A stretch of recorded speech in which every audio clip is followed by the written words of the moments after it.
여러분 반갑습니다. 아마 여러분은 지금 제 심정이 어떤지 모르실 거예요. 이 기본적으로 이 부목사가 이 담임 목사님 앞에서 설교하는 게 굉장히 두렵고 떨립니다. 여러분은 죽어도 모르실 겁니다. 제가 어제 밤에 설교 준비하다가 저에게 친한 목사님 동기들이 있습니다. 그래서 단톡방에다가 나 내일 오랜만에 설교해야 된다. 이렇게 설교 준비가 좀 어렵다 했더니 보통 이렇게 얘기하면 이제 같은 목사들이고 하니까 알거든요. 그 심정에 대해서. 그래서 기대했던 말이 어떤 이제 힘내라 기서가 잘할 수 있어. 이렇게 열심히 한번 해보자. 힘내. 막 이런 응원과 위로가 딱 있는데 딱 첫 말이 뭔지 아십니까? 야, 너 진짜 불쌍하다. 하필 너네 담임 목사님이 전우태 목사님 아니야. 기독교 리스트 최초로 100만을 찍으시고 우리나라 최고의 스타 강사 레전드 오브 레전드 부흥 강사님이신데 너 하필 담임 목사님 복도 없구나.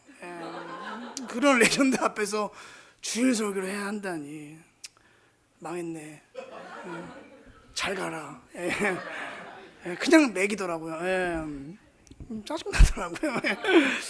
그러나 여러분 부목사에도 특권이 뭔지 아십니까? 그냥 잘 못해도 무대뽀로 그냥 하는 겁니다. 뒷일은 그냥 끝나고 혼나면 되는 거예요. 자신 있게 열심히 하는 거죠. 그렇죠, 목사님? 아무쪼록 여러분에게 두렵고 떨리는 마음인데 제가 계산 중앙일 때도 이렇게 안 하거든요. 아무튼 여러분 두렵고 떨리는 마음이지만 여러분과 함께 말씀의 은혜를 나누길 간절히 소망합니다. 여러분 오늘 우리가 읽은 시편 21편 말씀은 우리에게 아주 익숙하고 눈에 익은 말씀이죠. 우리가 이제 즐겨 부르는 찬양 중에서 하나님은 너를 지키시는 자라는 다 찬양 아시죠, 그렇죠? 네, 제가 찬양을 따라 부르지 못하겠는데 아무튼 그 아주 유명한 하나님은 너를 지키시는 자의 그런 배경이 되는 아주 유명한 말씀이기도 합니다. 이 시편 이 121편 성경 말씀을 보면 이게 풋노트가 있습니다. 옆에 120일 옆에 보면은 작게 이게 설명이 나와 있죠. 여러분 뭐라고 나와 있습니까? 거기에 120일 옆에 가로치고 어디 성전에 올라가는 노래 이렇게 적혀 있습니다. 그리고 1절 말씀을 보면은 또 이렇게 적혀 있습니다. 여러분 우리가 1절 말씀 함께 좀 읽어보도록 하겠습니다. 함께 읽겠습니다. 내가 산을 향하여 눈을 들리라 나의 도움이 어디서 올까?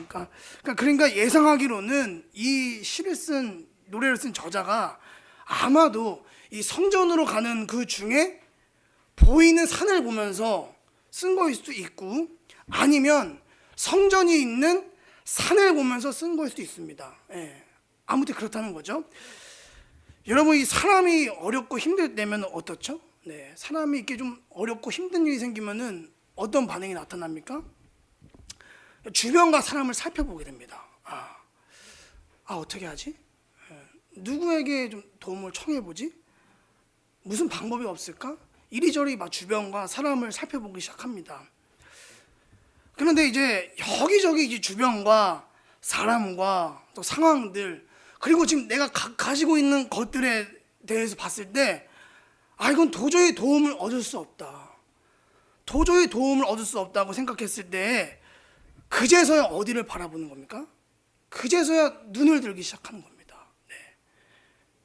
내 시선과 내 시선들이 그 땅과 사람에게서 파묻혀 있었는데 그제서야 시선을 들고 고개를 들어서 하늘을 바라보고 하나님을 이렇게 바라보는 그런 시선이 옮겨지기 시작한다는 것이죠. 이것이 바로 하나님께서 우리 연약한 이런 인간들에게 아픔과 고난을 주시면서 광야로 불러내시는 아주 큰 이유이기도 합니다. 주님에게로 눈을 들게 하시기 위해서입니다. 여러분 신앙이란 무엇이죠? 신앙이란 무엇일까? 저는 눈을 드는 거라 생각합니다. 시선을 옮기는 것. 그저 늘 땅만 보고 살던 그 사람이 그냥 눈에 보이는 것만 믿고 살던 사람이 손에 보이는 것만 믿고 살던 사람이 진리를 향해서 말씀을 향해 그리고 하나님을 향해 눈을 들고 하나님을 우러러 보는 것 시선이 옮겨지는 것, 그게 바로 아주 신앙의 핵심이라고 생각합니다. 그래서 우리 인생에 그런 궁극적인 도움이 어디서 오나? 우리의 생명이 어디서 오나? 우리 인생의 궁극적인 도움과 생명이 땅으로부터 일어나는 게 아니라, 내가 가지고 있는 것부터 일어나는 것이 아니라 생명이 위로부터 오는 것이고 하나님으로부터 온다는 것을 깨닫는 것이 바로 아주 중요한 기독교의 진리이자 신앙의 궁극적인 목적인 줄 믿습니다. 성경을 보면요, 이 이스라엘 백성들이 광야 생활을 합니다. 광야 생활을 하는데, 그런데 하나님께서 참 특이하게 하시죠. 매일 하늘에서 뭘 내려주십니까? 만나를 내려주시죠. 만나. 네. 그럼 매일 하늘에서 만나를 내려주신다. 그럼 이게 무엇을 의미하는 겁니까? 네. 이런 뜻이죠. 얘들아, 너희들 힘으로, 너희들 능력으로 너희들이 벌어먹고 사는 것 같지? 네. 그렇지 않아. 그렇지 않아. 너희의 모든 도움과 생명의 양식과 생명들이 위로부터 오는 거란다. 하나님의 손으로부터 오는 거야. 이거를 깨닫게 하시려고 하나님께서 하늘에서 만나를 내려주시는 겁니다. 자, 그래서 오늘 다시 한번 이 시편 말씀을 읽어보면요, 2절 말씀을 좀 함께 읽어보겠습니다. 자, 2절 말씀 함께 읽어보겠습니다. 나의 도움은 천지를 지으신 여호와에게서로다. 그리고 이 도움뿐만 아니라 하나님이 더 나아가서 어떻게 하신다는 거죠? 3절 말씀 좀 읽어보겠습니다. 3절 말씀입니다. 여호와께서 너를 실족하지 아니하게 하시며 너를 지키시는 이가 졸지 아니하시리로다. 아멘. 그러니까 도움도 주시는데 심지어 그 천지 만물의 주인이신 하나님께서 나 같은 사람을 위해서 주무시지도 않고 졸지도 않고, 쉽게 말해서 뭐 한다는 거예요? 경비부처 쓰신다는 겁니다. 오늘 전역한 익숙하죠? 경비부처라는 말. 예. 여러분, 군대에서 경비부처 누가 섭니까? 가장 낮은 계급이 씁니다. 가장 낮은 계급. 예. 사령관이 쓰는 법은 없습니다. 네. 가끔 그런 법은 없습니다. 예. 그런데 가장 높으신 분이 나 같은 사람을 위해서, 티도 안 나는 나 같은 사람을 위해서 하늘에서 그냥 지켜만 보시는 것이 아니라 가장 높으신 분이 가장 낮은 분이 되셔서 주무시지도 않고 졸지도 않고 경비보초까지 서신다는 겁니다. 여러분, 이거 굉장히 놀라운 일이죠. 네. 저는 사실 목사로서 부끄러울 때가 정말 많이 있습니다. 네. 다듬어지지 않는 인격들이 있고,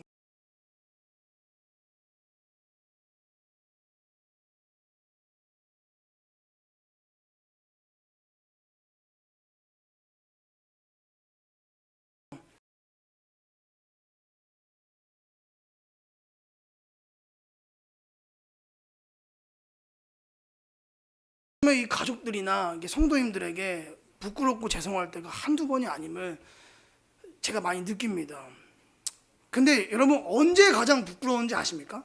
가장 창피하고 부끄러울 때가, 설교를 해야 되고 말씀을 가르쳐야 하는데 내가 그 전해야 되는 그 말씀을 몸소 순종하여서 몸소 삶으로 겪지 않고 전해야 할 때가 제가 가장 부끄럽고 힘들 때입니다. 네. 쉽게 말해서 요리사가 이제 음식을 만들지 않습니까? 근데 이 요리사가 손님에게 내기 전에 뭐 해봐야 합니까? 이 음식이 맛이 있는지 없는지 맛이라도 한번 보고서 이거를 내야 되는 거죠. 그렇죠? 먹어보고서 어떻게 해야 돼요? 맛없으면요, 빠꾸 시켜야죠. 그렇죠? 다시 만들자. 네. 근데 맛도 안 보고서 맛에 대한 확신이 없는 채 그냥 음식을 손님들에게 내버리는 겁니다. 네.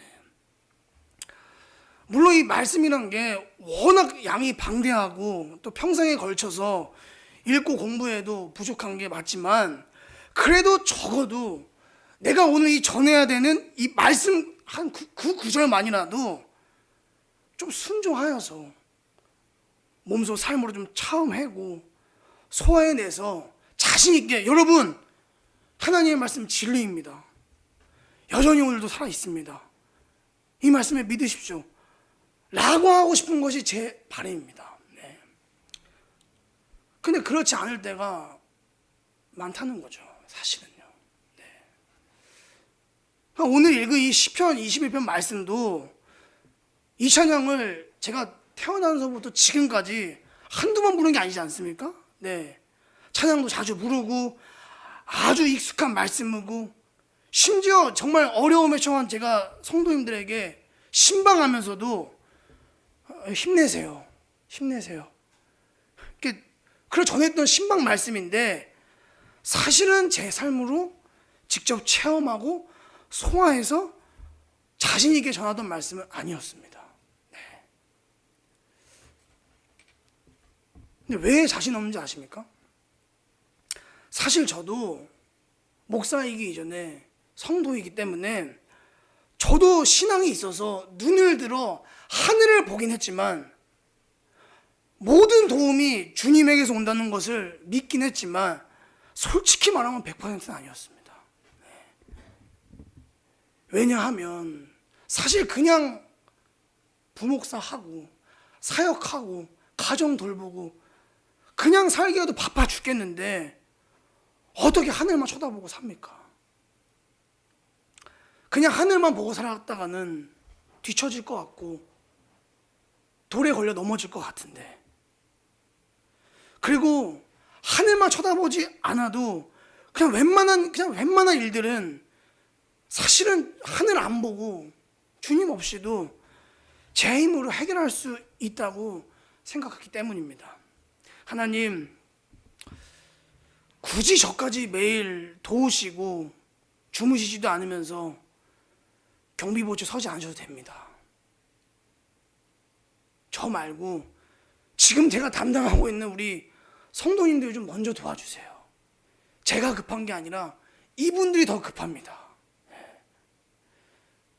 그래서 오늘 읽은 이 시편 21편 말씀이 잘 알긴 하고 많이 읽어봤지만 그렇게 크게 와닿지 않은 거예요. 그런데 이런 제 인생에서 정말 이 시편 121편이 삶으로 직접 체득이 되고 체험이 되는 일들이 발생하기 시작합니다. 사실은 제가 하늘샘 교회에 오게 된 그런 배경이 된 이유이기도 하죠. 네. 제가 이제 하늘샘 교회에 2월에 왔습니다. 올해 2월에. 네. 물론 우리 담임 목사님이나 사모님이나 우리 전사님들이나 장로님들은 이게 제가 하늘샘 교회에 오게 된 상황들을 어느 정도 아시겠지만, 일반 성도님들께서는 그냥 그렇게 해서 왔대 해가지고 그냥 잘 모르실 수 있을 것 같아요. 그렇죠? 네. 저는 이제 작년 12월 31일까지 인천에 있는 교회에서 아주 그냥 성실하게 열심히 사역하는 부목사였습니다. 네. 부목사였습니다. 여러분, 하늘샘 교회 말고도 교회에 게임기 있는 교회, 컴퓨터 있는 교회, 코인 노래방 있는 교회 있는 거 아십니까? 여기만 있는 게 아니에요. 제가 그래도 우리 전웅진 목사님 목회 후배이자 그래도 그 목회 스피릿을 이어받은 가족 동생 아닙니까? 저도 제가 교구도 담당하고 청소년부 사역을 계속 담당하면서 제가 사직서를 딱 가슴에 품고서 120년이 넘는 전통이 있는 그 교회 담임 목사님과 장로님들에게 대항하여서 하늘샘 교회처럼 청소년부실에 코인 노래방을 들어왔습니다. 그리고 게임기 4대와 게임 PC와 매점과 한술 더 떠서 저는 당구대 2대까지 놓았습니다. 예. 진짜 여러분, 하늘샘 교회 따라했다가 저 진짜 쫓겨날 뻔했습니다. 예. 예. 그러니까 노래방 딱 공사하고 있는데 담임 목사님 들어오시더라고요. 가만히 지켜보시더니 기서가 왜 그러냐 도대체. 근데 정말 다행히도 12월 30일까지 주의 은혜로 안 잘리고 살아남았습니다. 어쨌든 제가 그 교회에서 신학교 입학 때부터 제가 목사 안수도 받고, 그리고 지금의 아내도 만나서 결혼까지 한 그런 교회인데, 제가 이제 특별한 상황이 생기지 않으면 저는 그냥 계속 안정적으로 이렇게 노래방도 하고 게임도 하고 당구도 치면서 그냥 무난하게 저는 부목사를 할 생각이었습니다. 예. 예, 근데 그러던 중에 이제 4월에 제 둘째 아이가 태어났습니다. 이게 다니엘이죠. 예. 근데 다니엘이 이제 사실 태어날 때부터 전혀 생각지도 않는 문제들을 이제 가지고 태어나게 된 겁니다. 예. 그러니까 이제 좀 한 달 넘게 조산을 일찍 태어나서 아주 오랫동안 산소호흡기랑 이제 코치를 끼고 이게 있었는데 더 큰 문제가 뭐냐면은 태어나기 하루 전에 갑자기 담당 교수님이 뇌 MRI를 한번 찍어보자는 거예요. 뇌 MRI를. 그래서 뭐 그냥 이제 신생하고 조산하고 하니까 이례적으로 좀 한번 점검 차원에서 찍어보자는 식으로 알고서 네 알겠습니다 하고 딱 뇌 MRI 찍었어요. 근데 뇌 MRI 보여주시는데 예를 들어서 보통 사람들 뇌가 이제 건강하면 깨끗하면 이제 검었거든요. 저희 아이는 뇌가 이렇게 하얀 거예요. 전체가 이렇게. 이게 뭐예요? 물어봤더니 아마 이 다니엘이 뱃속에 있었을 때 아니면 태어난 직후에 그 산소와 혈액 공급이 되지 않으면서 그 뇌의 많은 부분이 다 손상이 됐다는 겁니다. 그래서 이런 거를 이제 저산소 허혈성 뇌병변이라고 하고 뇌성마비라고 하는 거죠. 예. 그래서 이제 저희 아기 다니엘 보면 사실 이게 그런 줄 모르는데 사실 팔다리가 굉장히 이제 사지가 마비되고 이제 경직이 되는 그런 이제 증상을 이제 갖게 된 겁니다.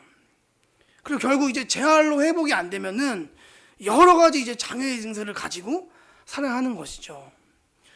그것만 있으면 좀 어떻게 하겠는데 게다가 동시에 신장 기능은 다 이제 상실돼 버린 거예요. 그러니까 만성 신부전이랑 갑상선 저하증을 동시에 다 달고 나와 버린 겁니다. 예. 병원에서는 이대로 두면 다니엘의 그 건강 상태가 아주 많이 위험합니다. 그래서 즉시 이제 서울에 있는 대학병원 큰 병원 옮기셔가지고 이런 병원 치료, 약물 치료, 재활 치료를 얼른 시작하십시오. 예. 이게 정말 하늘이 무너지는 것 같더라고요. 저는 사실 안 믿었습니다. 예. 그냥 뭐 선생님 실수하셨겠지.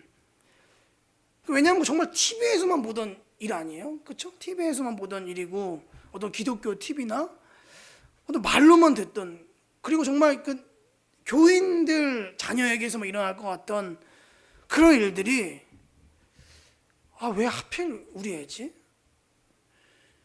너무 속이 상하고 한편으로는 그냥 우리 가정으로 온 다니엘에게 너무 미안한 거예요. 근데 이제 그날부터 제가 이제 매일 새벽부터 그 오후까지 우리 인천과 세브란스를 계속 이게 매일 오가면서 치료를 시작해야 했습니다. 예. 그리고 매일 이제 아이의 치료를 위해서 밤새 아내하고 이제 교대로 약을 먹이고 수치를 체크하고 계속 그렇게 했거든요. 예. 그 상황이 이렇다 보니 제가 결국 이제 사역이 안 되는 겁니다. 도저히. 예. 그래서 담임 목사님께 찾아갔어요. 목사님 사임해야 될 것 같습니다. 그랬더니 목사님도 어떻게든 이렇게 좀 같이 사역을 좀 병행할 수 있게 얘기하고 했는데 진짜 도저히 그럴 상황이 안 되더라고요. 예. 목사님 그냥 사역했다가는 사역도 안 되고 치료도 안 될 것 같습니다. 예. 지금은 아이의 건강과 가정을 지키는 게 제 우선 사역인 것 같습니다. 그래서 곧바로 사실 부목사 사임을 했습니다. 예. 뭐 그때부터 제 시선이 어디로 가기 시작했는지 아십니까? 계속 땅으로 꺼지기 시작하는 겁니다. 사실은 하늘을 쳐다보기가 싫었어요. 하나님께 실망하고 너무 속이 상했거든요. 내가 뭐 목회를 이렇게 잘못한 것도 아니고 뭐 남을 해코지하거나 뭐 큰 죄를 저본 것도 아닌데 왜 그러시지 우리 가정한테? 예. 병원에 가면은 아주 부정적이고 최악의 상황의 경우를 이야기하면서 이건 건강 회복이 힘들 것 같습니다. 이런 얘기를 막 쏟아내니까 이걸 어떻게 감당해야 하나? 애 건강을 회복될 수 있을까?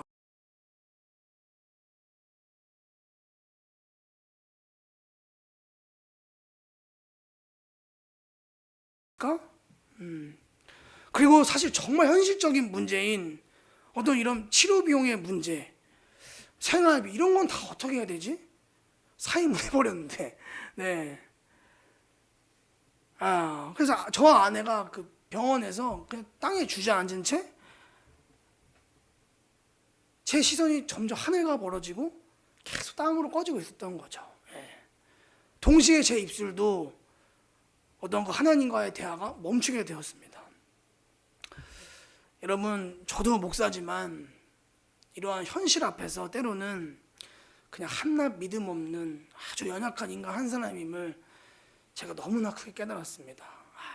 네. 사실 근데 어느 날 그래도 목사잖아요, 그렇죠? 그래도 목사니까 양심에 찔려서 그냥 억지로라도 성경을 펴서 이렇게 보는데 오늘 이 말씀이 보이는 거예요. 말씀 보이는 거예요. 내가 산을 향하여 눈을 들리라. 나의 도움이 어디서 올고 나의 도움은 천지를 지으신 여호와에게서로다.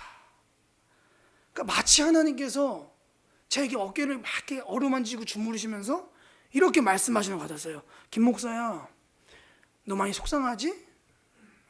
너 많이 지금 힘들지? 야, 그래도 좀 고개 좀 들고 나 좀 봐라. 우리 좀 얘기 좀 한번 하자. 너 지금 이 다니엘의 상황에 대해서 네가 지금 다 알 수도 없고 이해할 수 없는 거 다 안다. 근데 내가 지금 다 설명할 수 없지만 내가 다니엘을 향한 선한 계획이 있어. 내가 함께 할게. 내가 도와줄게. 내가 함께 감당해 줄게. 내가 누구보다 너희를 사랑하고 돕는 아버지가 아니냐? 나 좀 봐봐. 이런 그런 마음의 어떤 감동이 오더라고요. 그래서 이 말씀을 본 순간 정말 하나님께 그 딱딱하게 굳어졌던 마음들이 녹아져 내리고 그제서야 말랐던 눈물이 흐르고 땅으로 꺼졌던 시선이 그제서야 드디어 눈을 들어서 하늘을 보고 주님을 다시 보게 되는 그런 일이 일어난 것이죠. 그래서 제가 이게 기도했습니다. 하나님, 다 됐습니다. 됐습니다. 다 풀렸습니다. 예. 서운하긴 하지만 이해 안 시켜줘도 됩니다. 설명 안 해줘도 돼요. 하나님의 선하심을 의심하지 않겠습니다. 그리고 잘못했습니다. 하나님, 목사란 놈이 아버지 계신 하늘은 안 쳐다보고 땅에 파묻혀 있어서 죄송합니다. 그리고 그 즉시 얼른 아내에게 가가지고 이 말씀을 보여줬어요. 야, 우리 절대 시선을 땅에 두지 말자. 눈을 들어서 하늘을 보자. 도움이 하늘로부터 오지 않는다고 하냐. 우리가 주저앉고 한숨 쉴 이유가 하나도 없다. 아내도 이 말씀을 보더니 땅을 박차고 일어나더라고요. 여러분, 치료할 때 아이를 기르신 우리 부모님들 다 알겠지만 치료할 때 마음도 힘들지만 진짜 힘든 거는 이게 중증 아이를 볼 때 제일 힘든 게 사실 경계적 문제예요. 왜냐하면 그 주 5일, 6일 동안 매일 이게 재활 치료와 약물 치료를 이게 외래를 병행했기 때문에 사실 경제적 문제 해결이 좀 힘들었거든요. 그래서 다시 기도하면서 하나님, 지금 우리 뭐 부모님이나 제 상황들이 저를 이렇게 시원하게 도와줄 상황은 안 됩니다. 그 저도 알고 있습니다. 근데 그거를 원망하거나 트집 잡고 싶지 않습니다. 근데 하나님, 하늘을 열어서 좀 도와주시길 바랍니다. 그냥 가만히 앉아서 그냥 들어오는 돈은 더 원하지 않습니다. 부모로서 아이의 치료를 중단하지 않고 잘 받을 수 있도록 어떤 경계적 길을 좀 열어주시면 감사하겠습니다. 그랬더니 그 사임하려던 교회에서 담임 목사님 전화가 오신 거예요. 그랬더니 장로님들과 상의를 해가지고 제 치료 상황들을 이렇게 배려해 주셔서 사임이 아니라 그 토요일 주일만 이렇게 나가서 주말 파트 사역할 수 있도록 허락해 주셔가지고 좀 생활비를 지원받게 해주셨습니다. 그리고 이런 제 상황을 이렇게 들은 신학교 저희 선배 목사님이 계신데 그런 제 상황을 듣고 어떤 경제적 그런 해결을 위해서 사업하느라 같이 한번 해보자. 청소 사업을. 그래서 그 청소 사업을 함께 하자 해가지고 이제 목사님께 일을 배우고 그리고 지금의 평일에는 계속해서 이게 청소 일을 하면서 경제적으로 이렇게 계속 이렇게 치료가 중단되지 않게 그런 길들이 열리는 그런 은혜가 계속 있었습니다. 근데 사실 이제 그뿐만 아니라 이게 중간중간에 훅 들어오는 액수가 큰 검사가 있어요. 유전자 검사, 뇌 검사 이런 검사 잡힐 때마다 이 비급여 검사비가 굉장히 겁납니다. 그럴 때마다 덜컥 또 무섭죠. 이건 또 어떻게 해야 되냐, 이거 미치겠네 하면서 막. 근데 그럴 때마다 마음이 무겁고 막 가라앉지만은 가장이기 때문에 또 티도 못 내요. 네. 그냥 하염없이 그때도 눈을 들어서 주여, 주여 어찌합니까 아버지. 네. 그렇게 기도하고 있을 때 어느 날 이제 아이가 단순 감기에 걸린 거예요. 집 앞에 저희 아이들이 다니는 단골 소아과가 있거든요. 그래서 이제 가벼운 감기 걸렸는데 병원 진료 6시까지거든요. 난 5시 한 50분쯤에 갈까 말까 하다가 그래 응급실 가기 전에 얼른 가서 약이랑 타고자 한 거예요. 그래서 이제 진료 받으러 이제 진료실 딱 들어갔는데 갑자기 원장님이 빡 차고 일어나시면서 소스라치게 놀라시는 겁니다. 이런 분이 아니거든요. 굉장히 차분하시고 조용하신 분인데 벌떡 일어나시는 거예요. 벅차고 일어나시는데 그래서 원장님 왜 그러세요? 했더니 사실 이 원장님도 평소에 아주 신실한 크리스천인 걸 잘 알고 있었거든요. 근데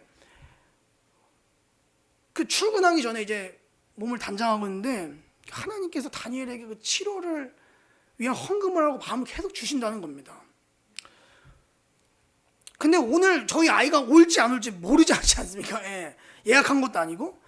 일단 그분도 그냥 계속 그 마음에 걸리니까 순종해서 현금 100만 원 따발을 찾아서 그냥 출근했다고 하는 거예요. 근데 그러고 나서 이제 마이 그 잠바 주머니에 놓고서 뭐 솔직히 올 거라고 기대했겠습니까? 근데 정말 저희 아이가 온 거예요. 병원 끝에 접전에. 그러니까 그분이 놀라 뒤집어지는 거죠. 정말 저희 우연히 진료를 갔는데 그분이 놀라지는 겁니다. 이런 일이 있었습니다. 그래서 하나님이 오늘 저희 그런 마음을 주셨던 것 같아요. 또 어느 날 저희 아내 이제 지인의 부모님이 돌아가시고 장례식장을 갔어요. 보통 장례식장 가면 이제 그냥 조문하고 밥 먹고 이제 빨리 일어서는데 그 장례식장에 어떤 그 음악가 한 분이 오신 거예요. 그러니까 연주가 한 분이. 근데 그 저희 아내 지인이 그 같이 오시던 그 지인 음악가 한 분에게 그 내 후배인데 저희 아이 얘기를 설명한 겁니다. 지금 이래 해가지고 이런 상황이니까 좀 상황이 좀 안타깝다. 그래서 저희 밥 먹는데 오시더라고. 저희는 얼른 빨리 먹고 일어나고 싶은데 오시더니 그 신뢰가 되지 않으면 다음 달에 다니엘을 위한 자선음악회를 하면 어떻겠냐. 그래서 알지도 못하고 처음 본 우리를 위해서 자선음악회를 하신다고 했더니 전 사실 반신반의했거든요. 왜냐면 그렇게 말했다가 뭐 일이 잘 안 돼가지고 못할 것 같습니다. 죄송합니다. 그래서 이런 일들이 평소에 이게 좀 흔히 일어나기 때문에 네 뭐 그렇게 해주시면 감사하죠. 그래서 막 정말 감사하겠습니다 했는데 정말 그 다음 달에 저희 아이만을 위한 자선음악회를 크게 열어주신 거예요. 그래서 음악회를 열어주셔서 자선음악회 모든 수익금을 저희 아이의 치료 후원비를 다 주신 겁니다. 그때 이제 정말 검사비가 많이 들어갈 때였거든요. 그러니까 아무튼 여러분 이게 병원 치료를 병행할 때마다 좋은 이런 만남의 복들을 많이 허락해 주신 것을 경험합니다. 사실 제가 돈 문제뿐만 아니라 이게 좀 만남의 복도 많이 이렇게 사실 기도 많이 했어요. 왜냐하면은 아무리 어떤 물질의 문제가 없더라도 사실 저희 이런 부부 자체가 워낙 지금 피곤하고 힘들기 때문에 주변 관계가 더 힘들면 더 힘들잖아요. 그래서 좀 좋은 선한 만남의 복이 있으면 더 좋겠다 이렇게 기도하는데 그럴 때마다 바뀌는 담당 선생님이 또 좋은 신앙의 분이시고 또 치료도 잘 해주시고 또 함께 그 치료받는 부모님들 중에서도 전혀 알지 못했던 분들인데 저희 가정을 위해서 누구보다 친가족처럼, 아들처럼 기도해 주시고 도움 주시는 분들을 많이 만나게 하셨습니다. 근데 뭐 물질도 그렇고 관계도 그렇지만은 사실 정말 감사한 일은 따로 있었어요. 제가 이제 매일 그 치료 과정이 벅차서 이제 주말 파트 사역도 힘들게 된 겁니다. 토주일도 감당하기가 힘들 것 같습니다. 그래서 작년에 이제 결국에 12월 31일을 끝으로 이제 교회를 사임하게 되었습니다. 그러면서 이제 당분간 제가 또 사역을 할 수 없으니까 좀 우리 가정의 이런 사정을 좀 이해해주고 받아줄 수 있는 교회 공동체가 없을까? 안 그러면 그냥 집 앞에 있는 어떤 그냥 작은 교회 몰래 그냥 가서 등록도 안 하고 그냥 모자 뒤집어 쓴 채 가서 예배를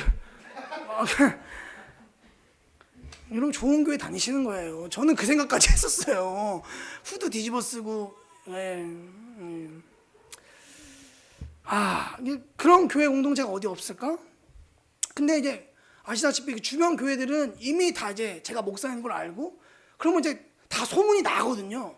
저희 그 다니던 교회 목사님께 여기 목사가 왔어. 얘 어떻게 된 거냐고. 그러니까 이런 일들이 너무 저희가 이제 설명하고 감당하기 힘든 겁니다. 그래서 이 지금 힘든 시간을 지나고 있는데 우리가 이제 좀 믿음 잃지 않고 좀 품어주고 좀 기도할 수 있는 교회 공동체가 없을까? 이렇게 좀 기도를 하고 있었어요.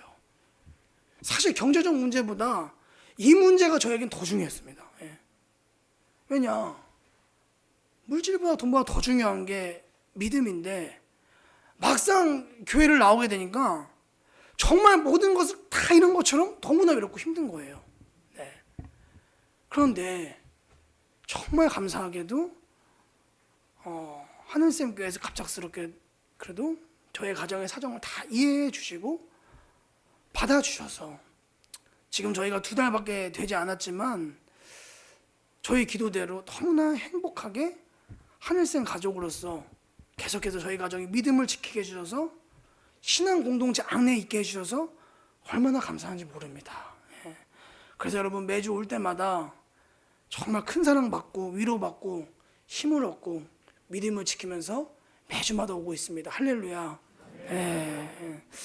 여러분 물론 치료 상황이 쉽지 않더라고요.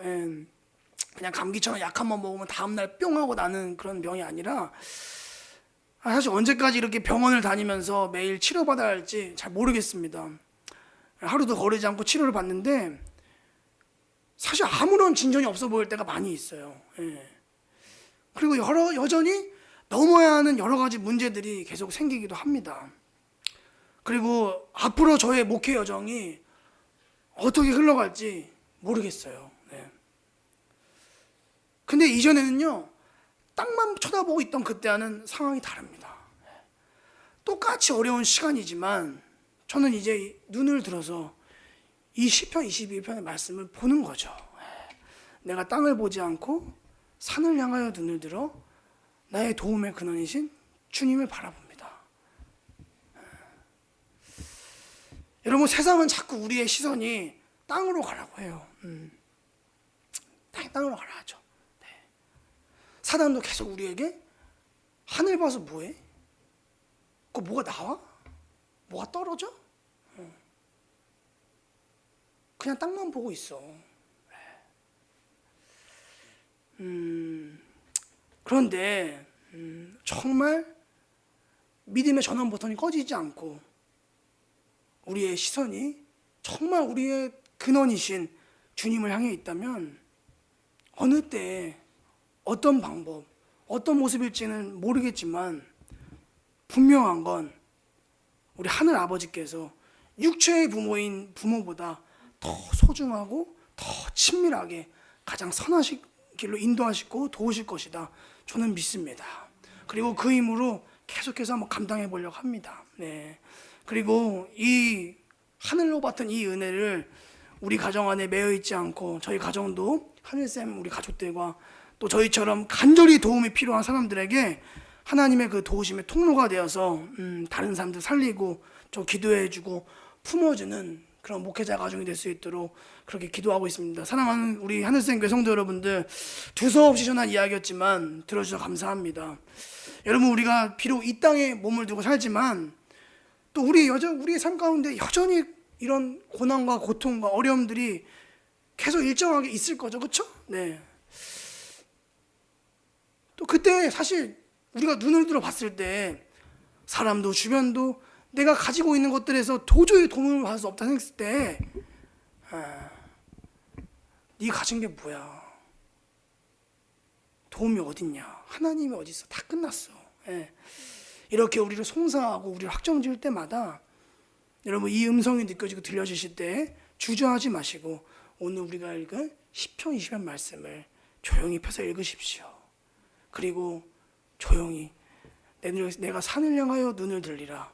나의 도움이 어디서 올고 나의 도움을 천지를 지으신 여호와께서로다. 여러분, 소란스럽고 복잡했던 생각과 심령들이 고요해지고 정리가 되고 평안해지는 은혜가 있을 겁니다. 야, 괜찮아. 내가 있어. 도움의 근원은 나야. 나랑 다시 한번 함께 해보자. 네. 여러분, 시선을 돌려서 땅에 두지 마시고 약속하신 말씀을 바라보면서 위로부터 은혜를 기대하면서 하늘을 바라보며 살기를 주님의 이름으로 소망합니다. 그래서 사단도 막지 못하고 위로부터 오는 은혜, 하늘의 문이 활짝 열려진 그런 하늘샘 교회가 되기를 주님의 이름으로 간절히 축복합니다. 기도하겠습니다.